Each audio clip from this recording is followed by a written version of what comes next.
নমস্কার বন্ধুরা, গ্রিন গার্ডেনে তোমাদের সবাইকে স্বাগত। এটা পিটুনিয়া গাছ বসাচ্ছি। এগুলো সেই কন্টেনার, ছোটো ছোটো ঠিক যেগুলো তোমাদের বাইরের খাবারের কন্টেনার হয়, সেই খাবারেই পিটুনিয়া গাছ এতেই হয়ে যাবে।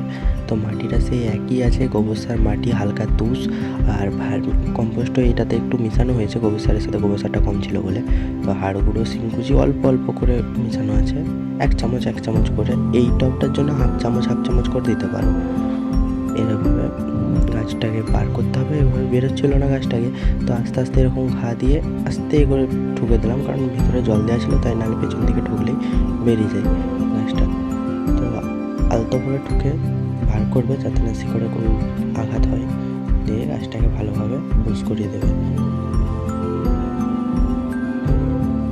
গাছটাকে বুশ করে দেওয়ার দেখো কীভাবে বসাচ্ছি। এই যে দেখতে পাচ্ছ, আস্তে করে হাতে করে বার করে নিলাম, বুশ করে দিলাম। পারলে তোমরা যদি নতুন হয়ে থাকো, তাহলে সাইডেতে বালি দিয়ে দিলে আরও তাড়াতাড়ি শিকড় ছাড়বে। আজকের ভিডিওটা এই পর্যন্তই, আবার অন্য ভিডিওয় দেখা হচ্ছে।